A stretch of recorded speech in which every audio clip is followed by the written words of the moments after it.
माझी नदी के किनारे इस छोटे से गांव में हम कुछ मित्र साथ साथ चलते हुए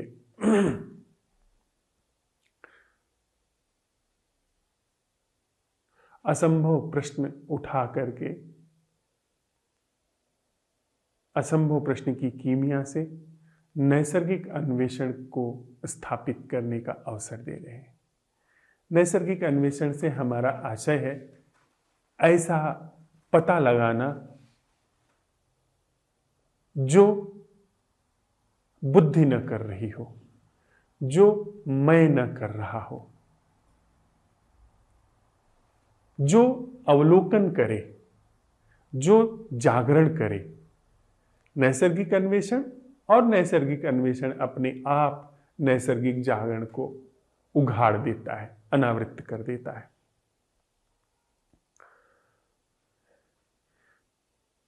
सांझ ढल चुकी है, गोधूली बीत चुकी है। धीरे धीरे यह छोटा सा पहाड़ी गांव रात्रि की चुप्पी में खो रहा है।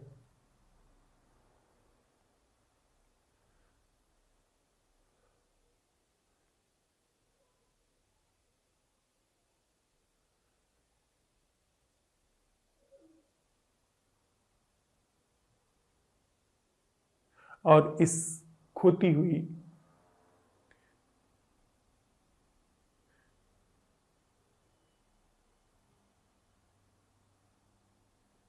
बातचीत में, खोते हुए दैनंदिन कोलाहल के साथ साथ हमारे अंदर भी अन्वेषण, वह जो कुछ नहीं है उसको खोता जा रहा है। यह बहुत ही महत्वपूर्ण है कि हम लोग जो कि एक मनुष्य चेतना का ही ढंग है, हम सब के अंदर एक ही मनुष्य चेतना काम करती है। गहरे तल पर, उथले तल पर यह भिन्न भिन्न चेतनाएं भी काम करती हैं। हम सब लोगों ने यह जांचा परखा है कि कलाकारों की अपनी चेतना है, कवियों की अपनी चेतना है, इंजीनियरों की अपनी चेतना है, डॉक्टरों की अपनी चेतना है, कुत्ते बिल्लियों की अपनी चेतना है, पशुओं की अपनी चेतना है, पंछियों की अपनी चेतना है, वनस्पतियों की अपनी चेतना है, पहाड़ों की अपनी चेतना है। तो अगर एक विराट तल पर देखें तो गहरे में सारी चेतना एक ही है। कहीं कुछ ज्यादा सोया हुआ है, कहीं कुछ थोड़ा जागा है, कहीं जागने के क्रम में है और कहीं वह परिपूर्ण रूप से जागृत होकर के इस पूरी संरचना के पार निकल गया है। तो हम मनुष्यों की ही अपनी ही चेतना है। हम जिस तरीके से जी रहे हैं उस तरीके से हमारा जीना, हमारा ढांचा, हमारा ढंग, हमारा ढर्रा वह मनुष्य चेतना में योगदान दे रहा है। वह उसमें जो भी हम जी रहे हैं वह उसमें कंट्रीब्यूट कर रहा है। यह हम स्वीकार करें न करें, यह एक निपट कठोर सच्चाई है। अब तक जो मनुष्य की चेतना में हुआ है उन सब होनी का परिणाम हम हैं। हम जिस तरह से जी रहे हैं उसमें हमारा निजी ढंग भी शामिल है और पूरी मनुष्य चेतना के द्वारा आया ढंग भी शामिल है। हमारे अंदर बह रहा वैर, हमारे अंदर घुमड़ रही चिंता, दुख, हमारे अंदर घुल रहा संताप, यह सब मनुष्य चेतना का भी योगदान है। वह जो हमसे पीछे लोग जी करके विदा हो चुके हैं, जो लोग जी रहे हैं, उन सब की जो आह है, कराह है, दुख है, असमर्थता है, असहाय दशा है, उन सब का मिला जुला जोड़ हम सब लोगों के अंदर विद्यमान है। तो यदि कोई हम क्रांति करते हैं तो इस पूरी मनुष्य चेतना में एक अभिनव क्रांति का जन्म होता है।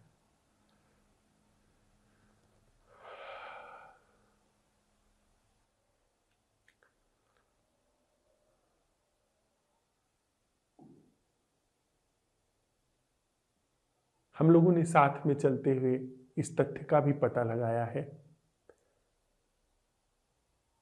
कि यह चेतना ये घर्षण के माध्यम से गति करने के लिए बनी हुई है। हम दो लोग जिस तरीके से व्यवहार करते हैं उसमें यदि घृणा जगह ले रही है तो यह घृणा पेंडुलम की तरह दूसरी तरफ भी गति करती है। कोई व्यक्ति यदि मुझसे घृणा करता है तो मेरे अंदर भी उस घृणा का ढंग ऐसा है कि मेरे अंदर भी उस व्यक्ति के प्रति घृणा पैदा होती है। कोई व्यक्ति मुझ पर क्रोधित होता है तो मेरे अंदर भी उसके प्रति क्रोध जन्म लेता है। कोई व्यक्ति यदि मुझे गाली देता है तो मेरे अंदर से भी उसके प्रति गाली आती है। कोई व्यक्ति यदि मेरा सम्मान करता है तो मेरे अंदर एक दंभ पैदा होता है। और यदि मैं चतुर हुआ तो मैं भी उसका सम्मान करता हूं ताकि वह मेरा सम्मान करता रहे। इस ढंग से यह चेतना विकसित हुई है, इस ढंग से यह चेतना काम करती रही है।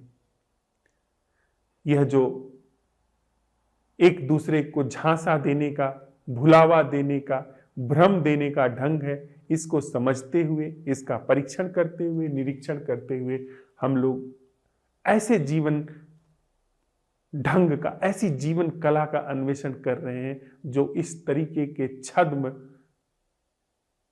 प्रपंचों से मुक्त हो, इस तरीके के पाखंडों से जो मुक्त हो।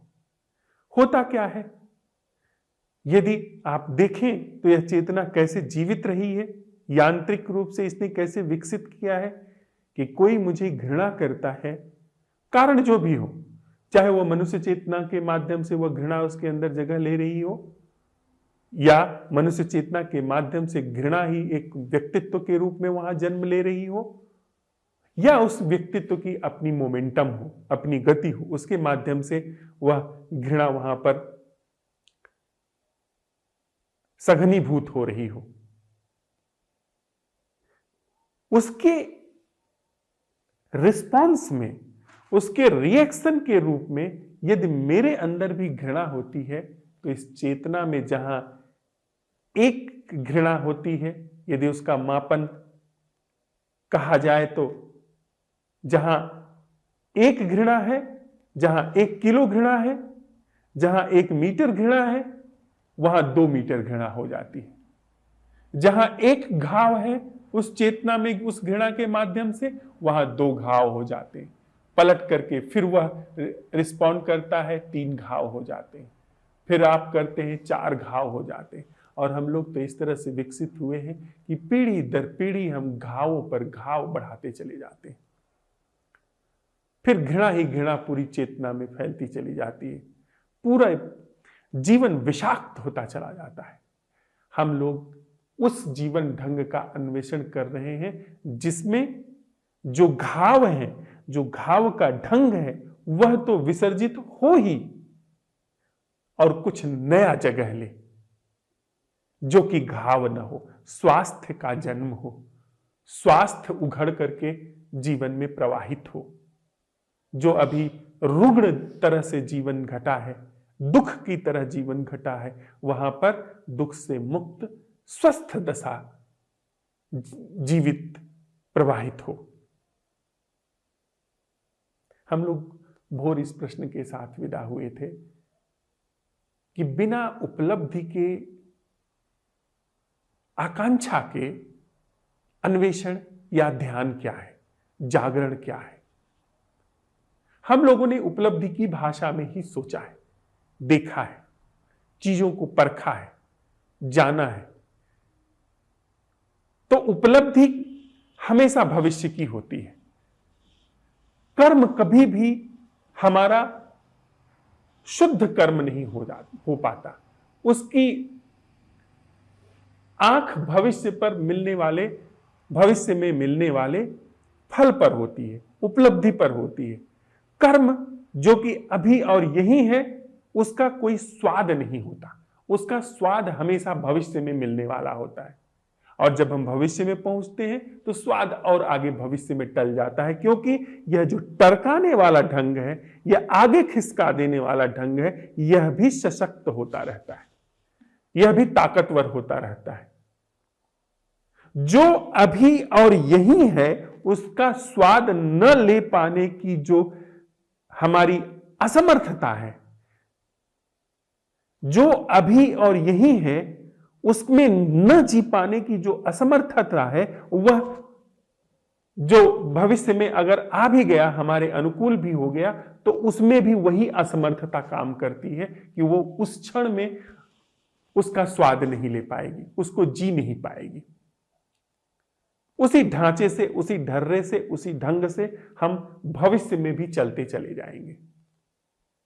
यह हमारी पूरी चेतना का अब तक का ढंग रहा है।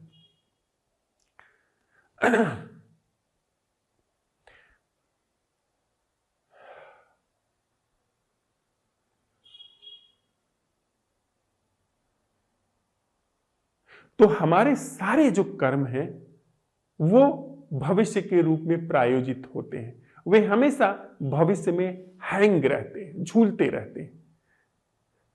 तो जो जीवन का स्वाद है अभी और यही, असल जीवन तो अभी और यही जो घट रहा है, उसमें कभी भी हमारी डुबकी नहीं लग पाती है, गोता नहीं लग पाता है।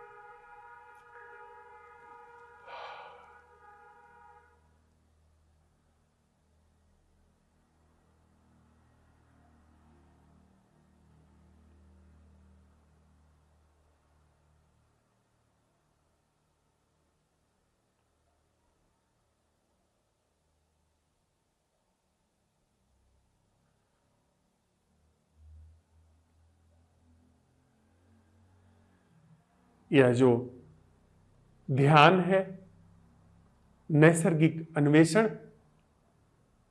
पता लगना, वह समय से मुक्त है, वह भविष्य में मिलने वाली उपलब्धि से मुक्त है। वह अभी और यहीं जो उपस्थित है, उपलब्ध नहीं, जो उपस्थित है, जो मौजूद ही है, जो मौजूद है वह उपलब्ध नहीं होता है। उपलब्धि के लिए हमेशा कोई एक अंतराल चाहिए, एक उपलब्धि जो मिलनी है और एक जिसको उपलब्धि मिलनी है, इन दोनों के मध्य का अंतराल चाहिए। उपस्थित का मतलब जो अभी यहीं पर है, उसका उपलब्धि मिलने वाले और उपलब्धि से कोई भी लेना देना नहीं होता है। उसके लिए हम लोग नैसर्गिक अन्वेषण की कीमिया को उखाड़ रहे हैं, जिसके लिए हम असंभव प्रश्न उठाते हैं कि क्या कोई ऐसा जीना है जो उपलब्धि से मुक्त है। अब इस चीज का उपलब्धि के रूप में, उपलब्धि की भाषा के रूप में अन्वेषण नहीं हो सकता है। अगर इसका अन्वेषण उपलब्धि की भाषा के रूप में आया तो इसका मतलब कि वह फिर सम्यक रूप से प्रश्न जो है स्थापित नहीं हुआ। सम्यक रूप से प्रश्न के स्थापित होने का मतलब कि नैसर्गिक रूप से अभी और यही जो उपलब्धि की भाषा चल रही है उसका विसर्जन हो जाना। उपलब्धि की भाषा, और जो उपलब्धि की भाषा में सोचता है वह मैं, उसका विसर्जित हो जाना। जो उपस्थित है उसका वहां पर पाया जाना, और जो आरोपित है, जो आगे आगे चलता रहा है, उसका विसर्जित हो जाना। हमारी चेतना हमेशा उपलब्धि की भाषा में सोचती रही है। यहां पर यह असंभव प्रश्न इस चेतना में एक आमूल क्रांति लेकर के आता है, जिसमें उपलब्धि की भाषा और वह जो उपभोक्ता है, जो उस उपलब्धि को हासिल करता है, उसका दोनों का विसर्जन हो जाना। यह पूरी मनुष्य चेतना में एक गहरी क्रांति है। पूरी मनुष्य चेतना एक गहरी क्रांति से हमारे माध्यम से गुजर रही है, यदि हम इस प्रश्न को अवसर दें। और इस नैसर्गिक अन्वेषण में, जो कि कोई उपलब्धि हासिल करने के लिए नहीं किया गया है, जिसमें किसी ने अन्वेषण नहीं किया है, उस नैसर्गिक अन्वेषण में नैसर्गिक जागरण वहां पर अनावृत होकर के पाया जाता है। न कि हम जागते हैं, न कि हम पाते हैं कुछ, हमको कुछ मिलता है, हम गलते हैं, वहां पर नैसर्गिक जागरण पाया जाता है। वह जागरण जो हमारे द्वारा निर्मित नहीं है, उसी को हम लोग खुमारी कह रहे हैं। ऐसा जागरण जो हमारे द्वारा नहीं किया गया है। इसको एक दूसरे तरीके से भी देखते हैं।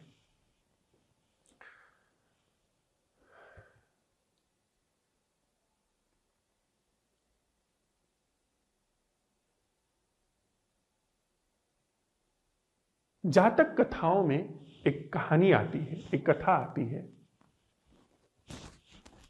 एक पंछी, एक छोटी सी चिड़िया,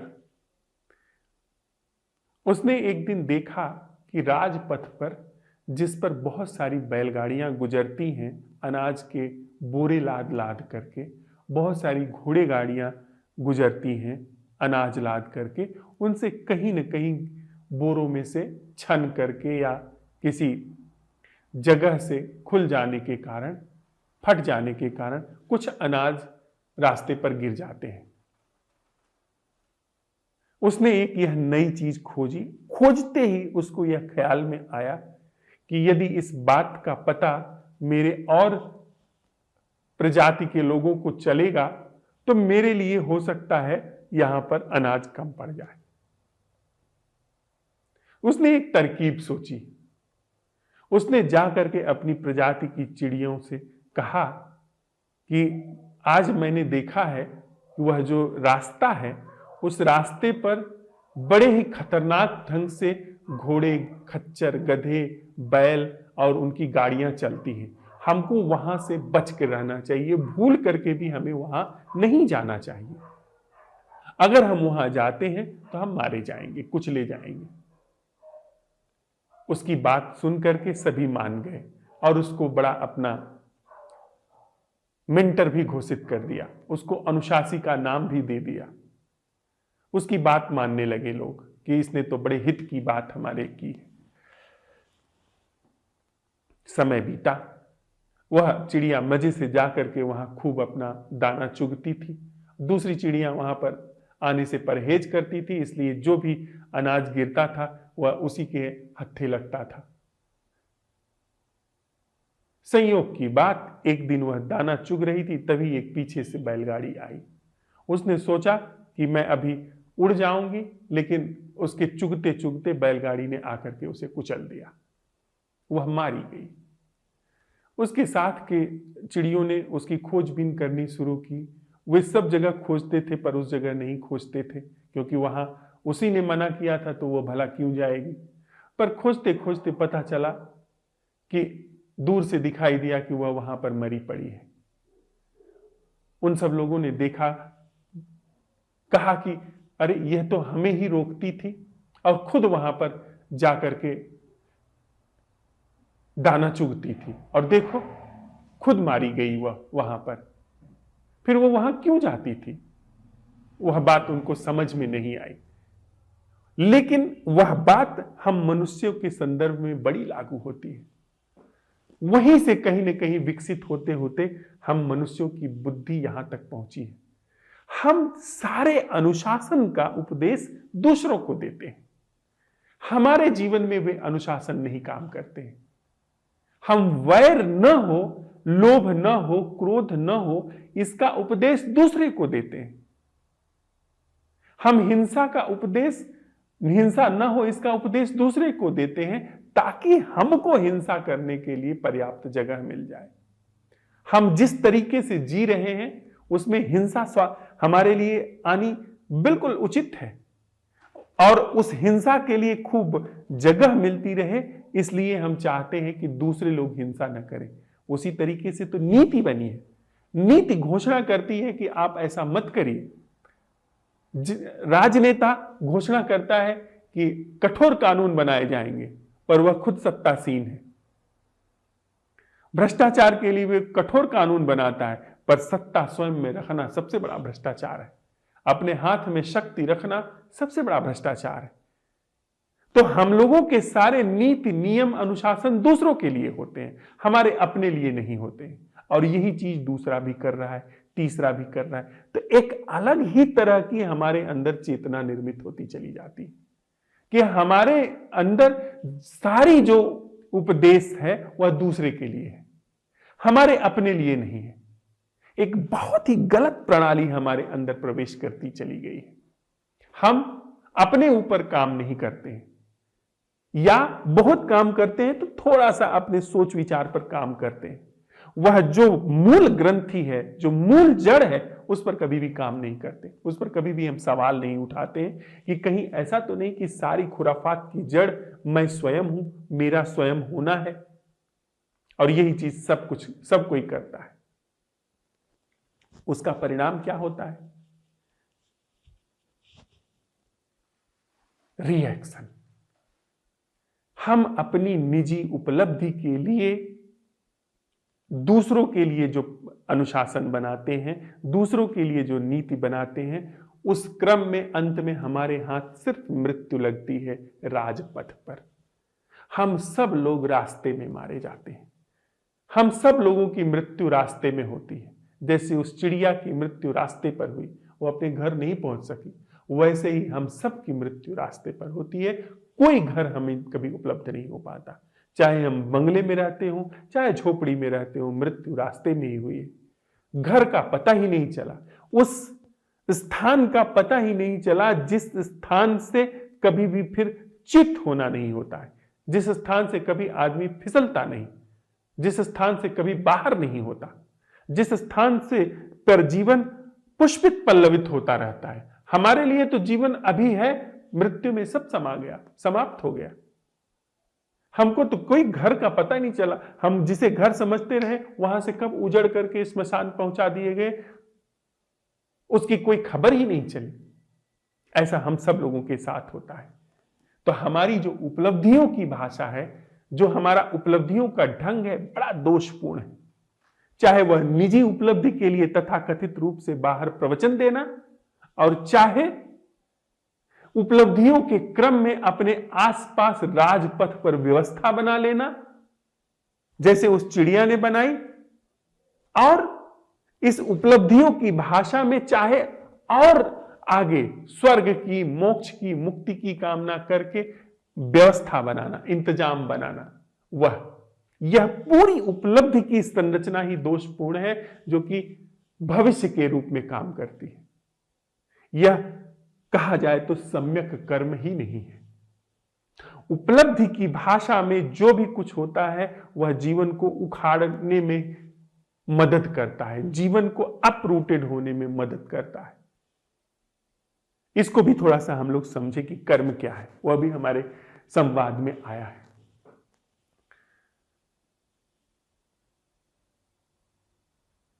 कर्म और प्रतिकर्म, क्रिया और प्रतिक्रिया, यह बात हम समझ लें। यह पूरी मनुष्य चेतना जिसके रूप में हम आप काम कर रहे हैं, यह प्रतिक्रिया का ढंग है। यह प्रतिक्रिया के रूप में काम करती है, जो कि एक मशीनी प्रक्रिया है, जिसको हम साथ साथ चलते हुए देख सकते हैं। अब कोई व्यक्ति मुझे गाली देता है, उस गाली की प्रतिक्रिया में मेरे अंदर से गाली आती है, तो यह कर्म नहीं है, यह क्रिया नहीं है, यह एक यांत्रिक गतिविधि है, जो कि हम लोग यांत्रिक तरह से जीते चले आ रहे हैं। मेरे अंदर जो प्रोग्रामिंग है, उसी के अनुसार यदि मैं देखता हूं, वो बहुत सारी प्रोग्रामिंग हो सकती है, राष्ट्र की हो सकती है, धर्म की हो सकती है, या इस मैं की हो सकती है, जो गहरे से गहरी प्रोग्रामिंग की मैं अलग थलग व्यक्ति हूं। यह प्रोग्रामिंग क्यों ना हो, इस प्रोग्रामिंग से मैं अगर चल रहा हूं, तो यह यांत्रिक गतिविधि है। यंत्र हमेशा प्रोग्रामिंग से चलता है, तो हमारा जीवन एक यांत्रिक गतिविधि है। जो भी चीज यांत्रिक है वह जीवित नहीं है। यंत्र जीवित नहीं है, यंत्र सप्राण नहीं है। सप्राण नहीं होने का मतलब वह अशेष से जुड़ा हुआ नहीं है, उसमें अशेष का जो महाजीवन है वह नहीं बह रहा है, वह टूटा हुआ है, उसमें कोई रचनात्मकता नहीं फल, जो अशेष नहीं है, तो उसमें जो भी चीज होगी वो असेंबलिंग में होगी। कितनी भी बड़ी असेंबलिंग हो पर वह असेंबलिंग ही होगी। यह मनुष्य चेतना कितनी भी समृद्ध हो जाए पर वह असेंबलिंग होगी, क्योंकि वह सीमित है।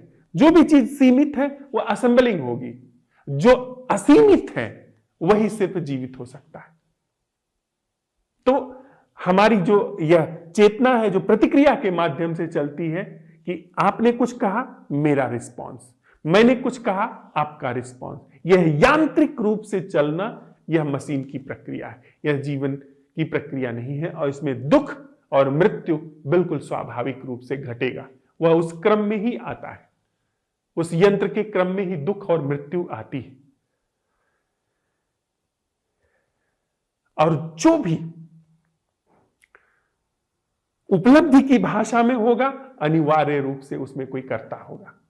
इस चीज को समझ लें हम लोग।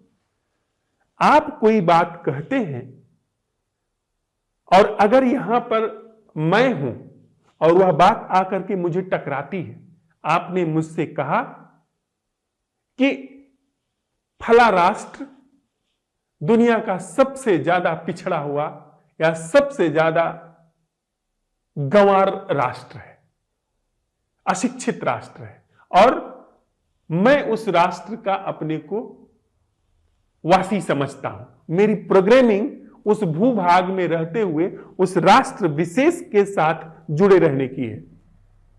तो वह जो राष्ट्र विशेष की छवि है वही मैं हूं, और वह जो आपने वक्तव्य दिया वह आकर के उससे टकराया और पलट करके आप अगर उस राष्ट्र के नहीं है, आप किसी और राष्ट्र की प्रोग्रामिंग है, तो मैं आपको कुछ कहता हूं।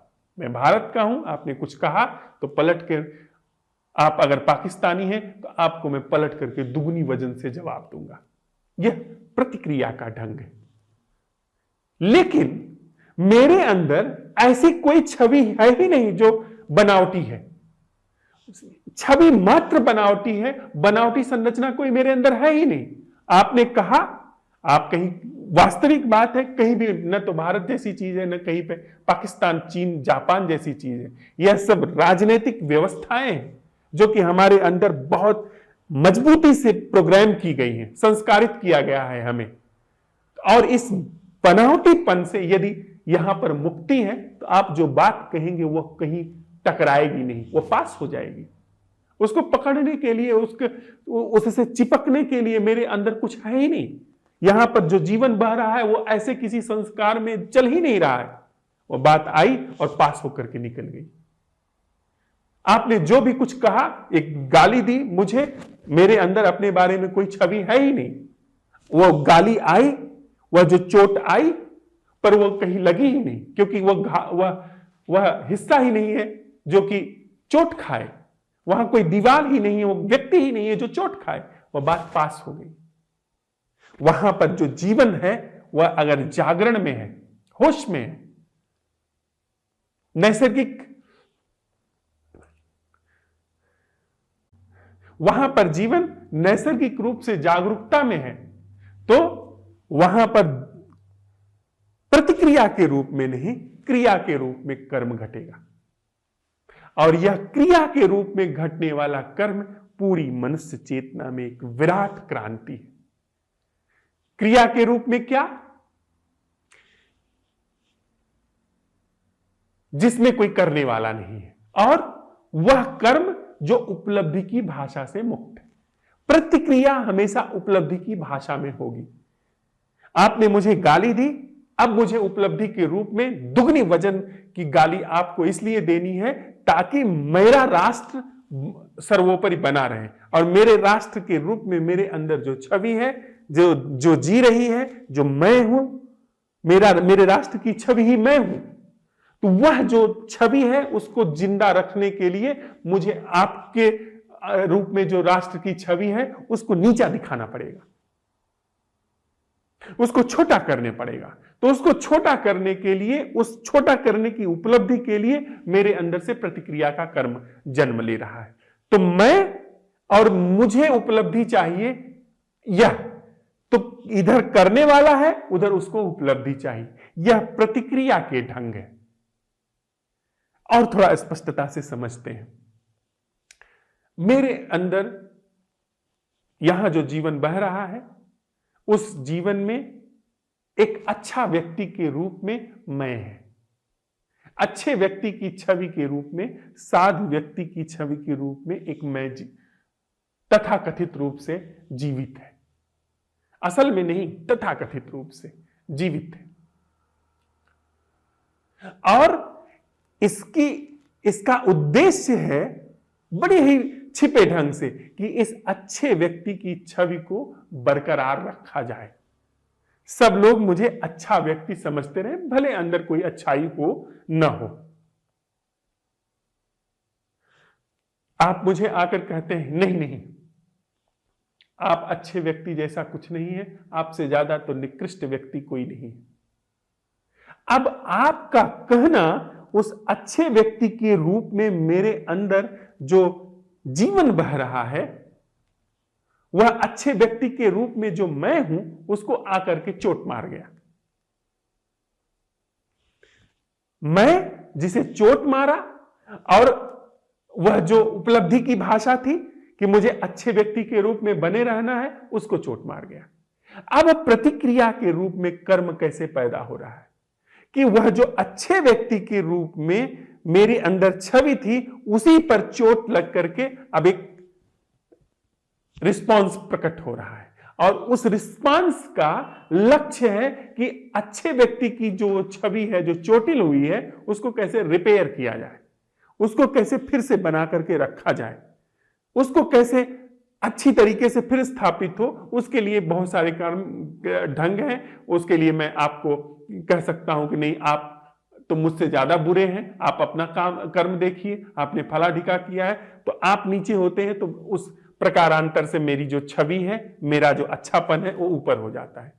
तो मैं अपने को ऊपर करने के लिए, मैं अपने अच्छा होने के इस सापेक्ष, आप बुरे हैं तो मैं अच्छा हूं, इस सापेक्ष एहसास को बनाए रखने के लिए, इस उपलब्धि को, इस सापेक्ष एहसास में अच्छा बनने की उपलब्धि को हासिल करने के लिए आपको दुगनी वजन की गाली दे रहा हूं, आपके अंदर से छिद्रान्वेषण कर रहा हूं, आपकी मैं निंदा कर रहा हूं, आपकी बुराइयों को खोज खोज करके ला करके आपको दे रहा हूं, गालियां भी आपको दे रहा हूं वजनदार। तो उपलब्धि जो मुझे हासिल करनी है कि मैं कैसे अच्छा दिखूं आपको नीचा करने की, यह उपलब्धि और मैं। तो हमेशा मैं और उपलब्धि, इन दोनों के बीच में प्रतिक्रिया का जन्म होता है। और प्रतिक्रिया से यह पेंडुलम की तरह चेतना गति करती है। यह यांत्रिक, बनावटी और दुख की मूल चेतना जो है हम इंसानों में, वह प्रवाहमान होती है, वह चलायमान होती है। लेकिन वहां पर यदि नैसर्गिक अन्वेषण स्थापित है, और उस नैसर्गिक अन्वेषण के माध्यम से नैसर्गिक जागरण स्थापित है, जिसमें कोई जागने वाला नहीं है और जागरण भरपूर है वहां पर, तो वहां पर क्या होगा? जागरण में वह आपने जो कहा वह सुना गया, वह रिसीव हुआ, वह सुनाई पड़ा, वह आवाज, वह आशय, वह सब सुनाई पड़ा। और वहां पर नैसर्गिक जागरण है, न कि कोई करने वाला और न ही कोई साक्षी। वहां पर नैसर्गिक जागरण है, और जागरण में कोई चीज है ही नहीं जिस पर टकराएगा। वहां कोई मैं है ही नहीं, जो जागने वाला तक मैं है, कोई मैं है ही नहीं। तो उस जागरण में वह चीज आई और पास होकर के निकल गई। उसमें जब कोई मैं नहीं है तो उसके लिए कोई उपलब्धि नहीं है। आपने कोई बात कही, वह बात पास होकर के निकल गई। वहां पर नैसर्गिक जागरण विद्यमान है। नैसर्गिक जागरण कोई यांत्रिक गतिविधि में उतरा ही नहीं है। उसका जीवन जो है वो अशेष रूप से पूरे अस्तित्व से जुड़ा हुआ है। तो उसमें जो यांत्रिक संरचना है, उस यांत्रिक संरचना का कोई हस्तक्षेप ही नहीं है। तो उस जागरण में सुना गया, बात पास हो गई। और फिर जो अगर कोई एक्शन जन्म लेता है, अव्वल तो कोई एक्शन जन्म ही नहीं लेगा, क्योंकि बात ही आपकी अनर्गल है। वह बस आवाज सुनी गई, उसका अर्थ समझ में आया, पर वहां कोई चोट खाने वाला नहीं है, पास हो गई। हां, पर यदि कोई एक्शन जन्म लेगा, कोई कर्म जन्म लेगा, तो वह जन्म करुणा का होगा। वह बड़े ही स्नेह का जन्म होगा। वह इस तरह नहीं होगा कि इसने मुझे चोट पहुंचाई है तो दुगनी चोट मैं पहुंचाऊं। वहां पर जन्म ऐसा होगा कि यह जो घाव है, यह घाव कैसे भरे, यह घाव कैसे पूजे। वह उस दिन हम लोगों ने कहानी ली थी ना, वह जो युवा साधु था, जब लोग पलट करके उसके पास गए और कहा कि आपने यह बात स्वीकार क्यों की, जब आप उस बच्चे के पिता नहीं थे तो आपने यह बात स्वीकार क्यों की कि वह बच्चा मेरा ही है। यह होती है universal responsibility, responsibility which comes with the awareness. उसने कहा देखिए, आपको किसी न किसी को तो चोटिल करना ही था, कोई न कोई चोट खाता ही। मेरे पास चोट आई, मैंने उस चोट को पी लिया। मेरे पास वह चोट आई, जागरण में वह आई, और उसने कोई भी घाव भीतर मेरे निर्मित नहीं किया। वह चोट गल गई। वह क्रोध, वह आप लोगों की घृणा, हिंसा, वह सब यहां पर विसर्जित हो गई, बिना उसका प्रतिकार किए, बिना उसकी प्रतिध्वनि क्रिएट किए। पर यही चीज अगर दूसरी जगह पर होती तो जिसको आप कहते वह चोट खाता, वह आपको भी चोट पहुंचाने की कोशिश करता, या कम से कम वह नहीं अगर कुछ कर पाता तो चोट में ही टीसता रहता। तो जहां एक चोट थी वहां दो चोट हो जाती, या एक ही चोट सड़ती गलती रहती। मेरे पास आई, वह चोट खत्म हो गई, वह चोट स्वास्थ्य के रूप में बदल गई, वह पी ली गई। जागरण ने उस चीज को भस्मीभूत कर दिया और वहां पर करुणा का जन्म हुआ है। यह होता है जिम्मेदारी लेना, कि कोई जाने न जाने। वह तो संयोग की बात है कि बाद में उस लड़की ने कह दिया कि नहीं, यह इनका बच्चा नहीं है, पर अगर वह नहीं भी कभी पता चलता तो यह एक यूनिवर्सल रिस्पॉन्सिबिलिटी है। फिर हमारे जीवन से जो कर्म जन्म लेता है, जो कर्म जन्म ले रहा है, अगर सच में ही नैसर्गिक जागरण है तो वह कर्म फिर किसी के जानने के लिए नहीं होता है कि कोई साधु आप हैं, आप उनका कोई आपका सम्मान करे। फिर वह जो कर्म जन्म लेता है, वह कर्म विशुद्ध रूप से वह जो चेतना आपके अंदर विद्यमान है, जो आपकी निजी चेतना नहीं है, उस चेतना के स्वास्थ्य के संदर्भ में होता है। फिर कोई जाने न जाने कोई फर्क नहीं पड़ता, आप अपने अंदर पवित्र हैं, आपके अंदर से अपवित्रता विसर्जित हो रही है।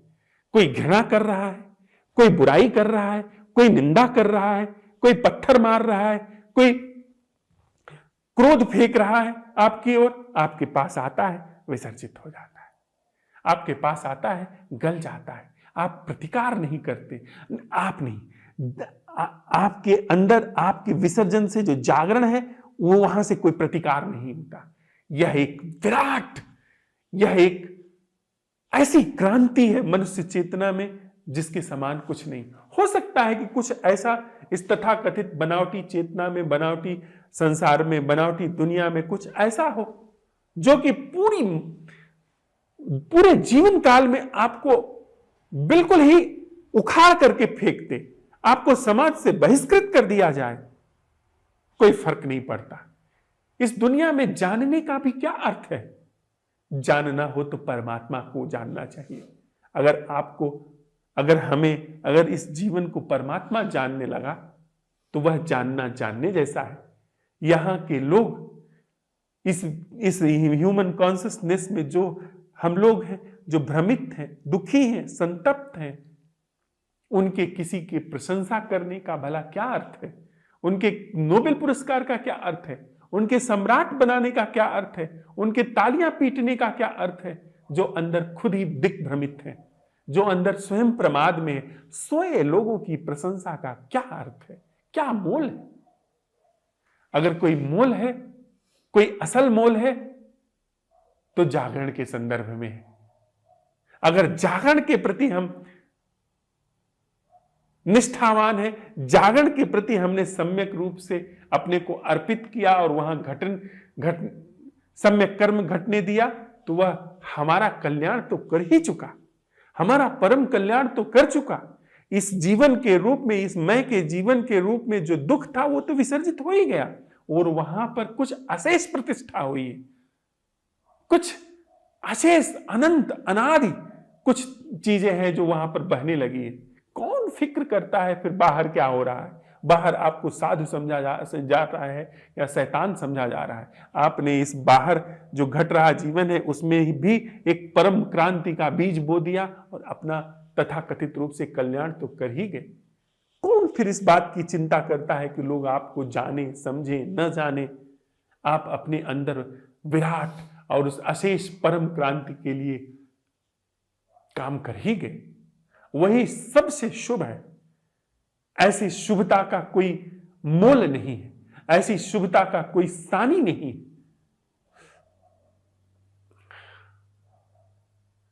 मंसूर को मारा जा रहा था। मंसूर ने इसी तरह से कुछ उद्घोष किया अनल हक का कि मैं और यह पूरा जगत अलग नहीं है। सम्राट ने मृत्युदंड दे दिया। खलीफा ने उसको ऐसा मृत्युदंड दिया जिसमें उसके छोटे छोटे टुकड़े करके तड़पा करके मारा जाए। जितनी भी विभत्स और जघन्य मृत्यु हो सकती है वो हो। बहुत कम ऐसे पावनता के राह पर चले लोगों में किसी को ऐसी मृत्यु दी गई होगी जैसी मंसूर को दी गई थी। पर मंसूर हंस रहा था। जब उसके हाथ काटे गए उसने खून से वजू की कि पानी से तो सब वजू करते हैं, अपने खून से उसने अपने हाथों को धोया और तिल तिल काटा जा रहा था और वो हंस रहा था, धन्यवाद दे रहा था, शुक्रिया दे रहा था। चारों तरफ से भीड़ इकट्ठा थी। वही भीड़ जो सम्मान करती है वही भीड़ वहां पर इकट्ठा थी। वही भीड़ जो सम्राट बनाती है वही वहां इकट्ठा थी। वही भीड़ जो नोबेल पुरस्कार भारत रत्न देती है वही भीड़ वहां इकट्ठा थी। ऐसे ही लोग तो हैं जो ख्यालों में परमवीर चक्र, भारत रत्न, नोबेल पुरस्कार, मैग्सेसे पुरस्कार वगैरह वगैरह देते हैं और वही पत्थर मारते हैं। इनकी ऐसी बुद्धि का, ऐसे सम्मान का मोल क्या? असल सम्मान तो मंसूर को मिल ही चुका था। असल जो प्रतिष्ठा थी परमात्मा से वह तो उसे मिल ही चुकी थी। तो वह हंसता हुआ मर रहा था। तभी किसी एक उसके मित्र ने एक फूल फेंक दिया उसके ऊपर। जैसे ही फूल उसको लगा उसने पलट कर देखा, वह उसका दोस्त था। उसकी आंखों से आंसू निकल गए। उसने कहा कि मित्र तुमने भी मारा? और लोगों को नहीं पता है, और लोग नहीं मुझे जानते हैं, तुम तो जानते हो ना। तुम्हारा मारना अखर गया, तुम भी डर गए, न आते, भीड़ में आए हो देखने कि कैसे मैं मर रहा हूं, कैसे मैं मारा जा रहा हूं।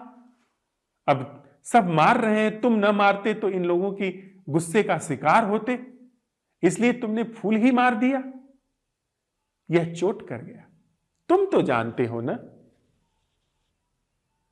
वह व्यक्ति झेप गया होगा, जार जार रोया होगा,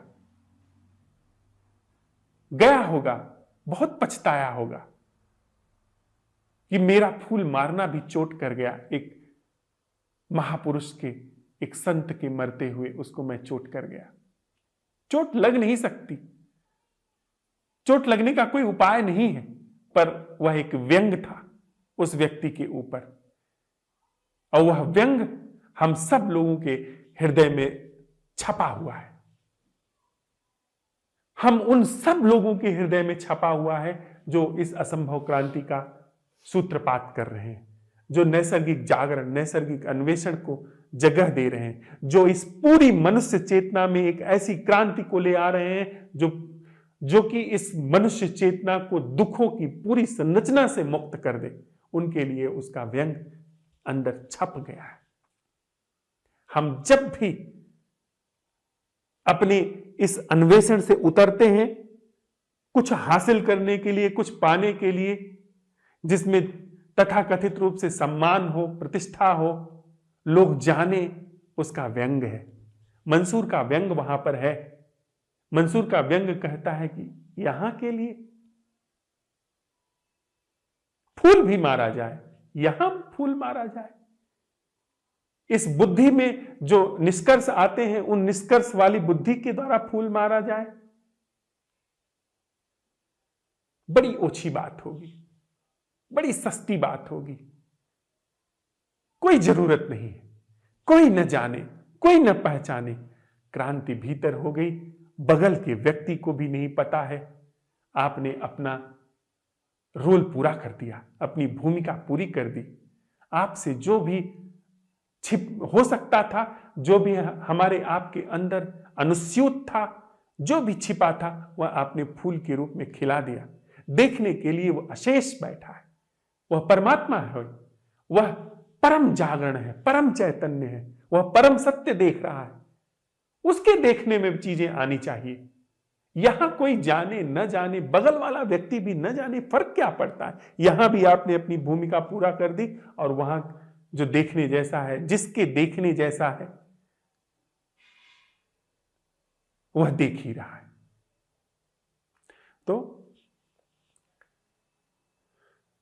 सम्यक कर्म क्या है, इस तथ्य को ध्यान में रखते हुए हम लोग साथ साथ चलते हुए उस असंभव क्रांति को अवसर दें, उस खुमारी को अवसर दें, जहां पर असंभव प्रश्न और उसके द्वारा नैसर्गिक जागरण जो स्थापित होता है, नैसर्गिक अन्वेषण जो स्थापित होता है, जो एक ही बात कहने के दो ढंग हैं, वहां पर पांव थमे, वहां पर टिके, वहां पर जिस चिकनाहट के कारण पांव फिसलते हैं, उस चिकनाहट का एक अंश और छट करके गया असम्यक कर्म के रूप में।